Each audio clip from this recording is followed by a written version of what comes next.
Good morning, friends. Happy Monday. I hope you all had a great weekend with your family. Today, I wanted to do a quick math lesson with you. I wanted to go over the geometric shapes that we talked about last week and also analyze those shapes a little bit. And then for today, I have a really fun activity for you to do at home today while you're home on this rainy Monday. Before we get started, I just wanted to go over and review with you the shapes that we talked about last week. So we talked about this shape up here being a square, and these ones are triangles.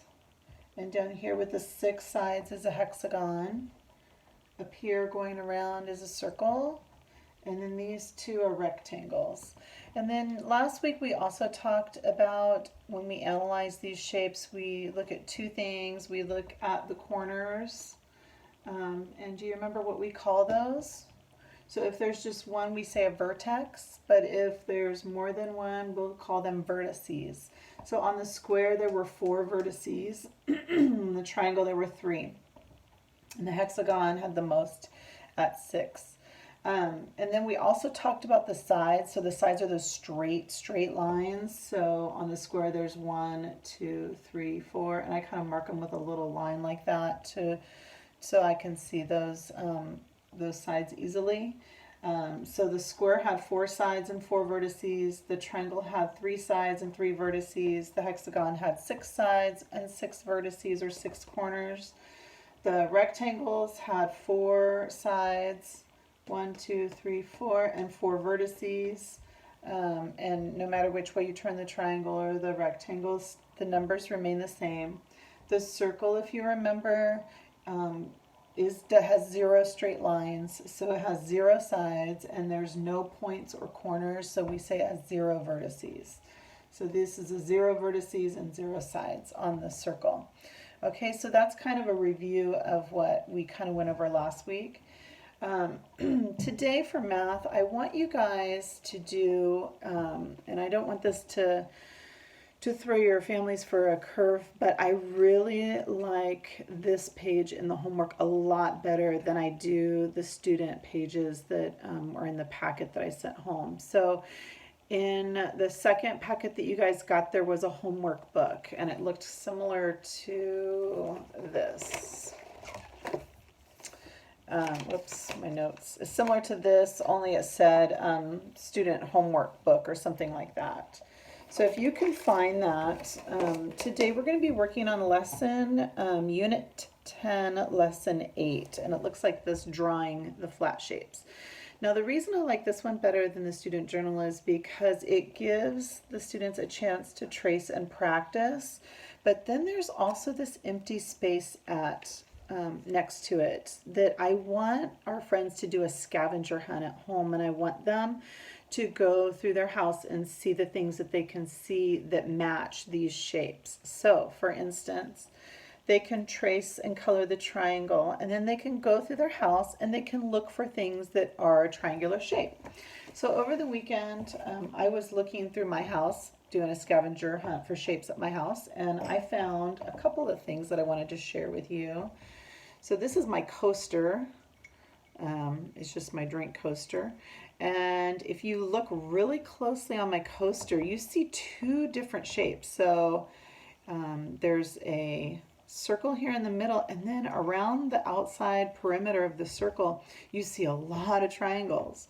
So for me, if I was going to do a scavenger hunt at my house, in this space right here next to the triangle, I might draw my coaster and draw all those triangles around the coaster.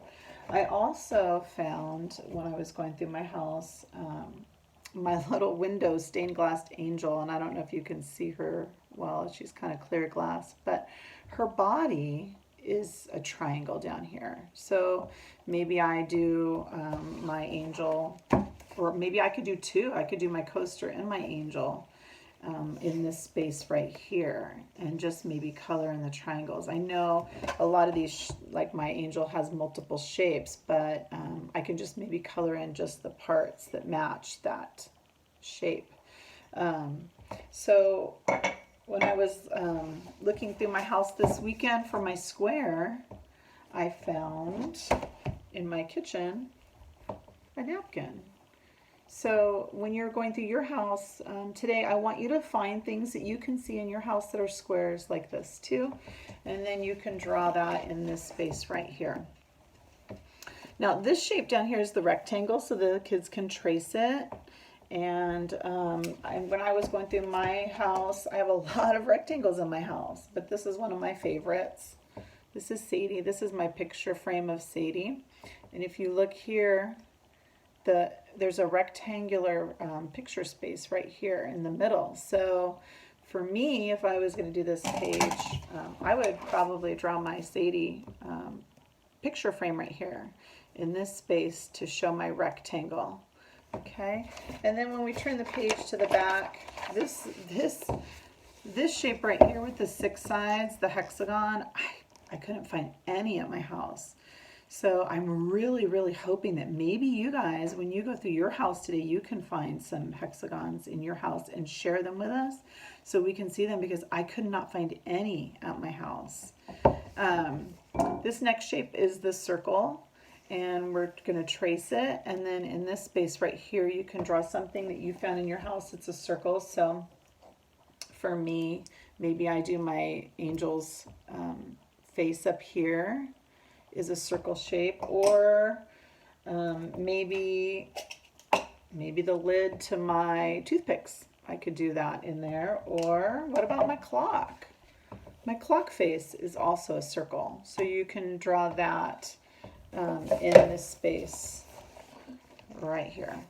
Okay, and then this one down here, it's so silly because it says do the triangle and then find something in your house that's a triangle, but we're way smarter than that in room 32. We're not going to just do one shape scavenger hunt.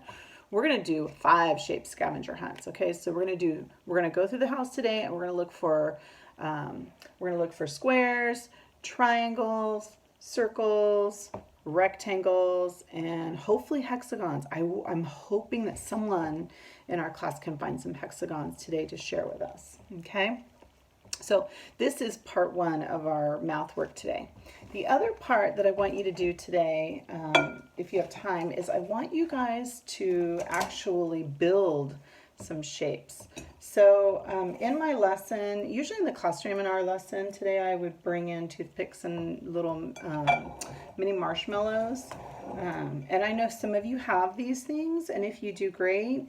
If you don't have toothpicks, you can also use Q-tips. Like, I think this was Jordan's family's idea. Or you could use pretzel sticks. I didn't have any pretzel sticks, but if you guys have any of the pretzel sticks at your house, or any kind of sticks will do.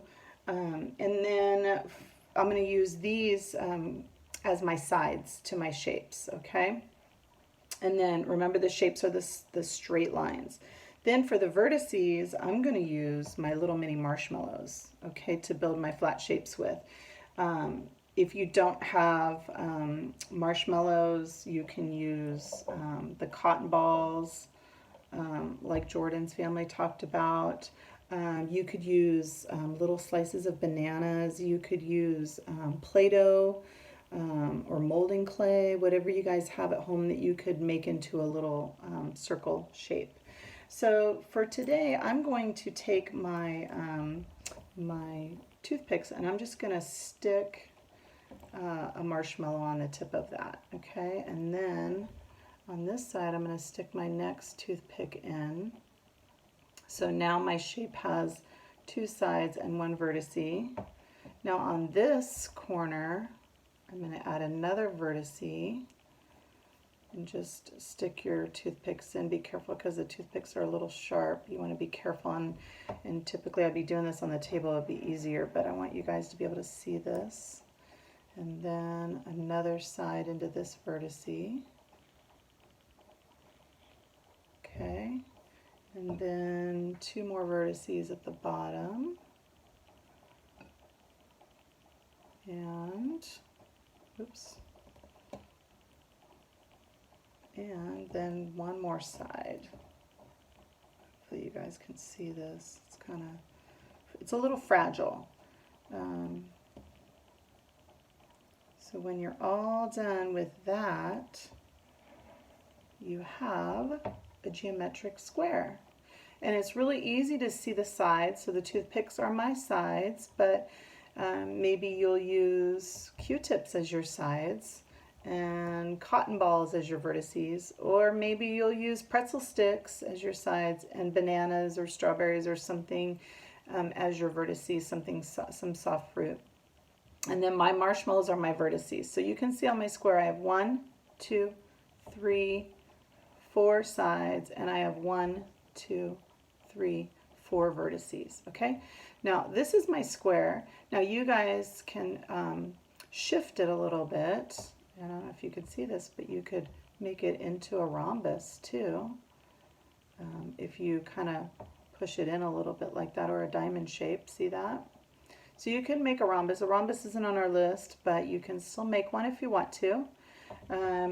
You could take three sides. Do you know what I'm going to make now with 3 sides and 3 vertices? Let's see. 1, 2. Whew, this is hard to do holding up. It's easier when you lay it flat on a table, but I want you to be able to see it really well. Let's see. So now, can you see what I just made? It's a triangle. So on my triangle I have 3 sides, and the marshmallows represent the vertices. I have 3 vertices. So I have a square and I have a triangle. Now you can also make a hexagon if you have 6 sides and 6 vertices, and it's going to be a lot bigger. Rectangles are hard to make because my toothpicks are all the same size, so I can't, unless I break some toothpicks to make some smaller, or glue them together, I guess.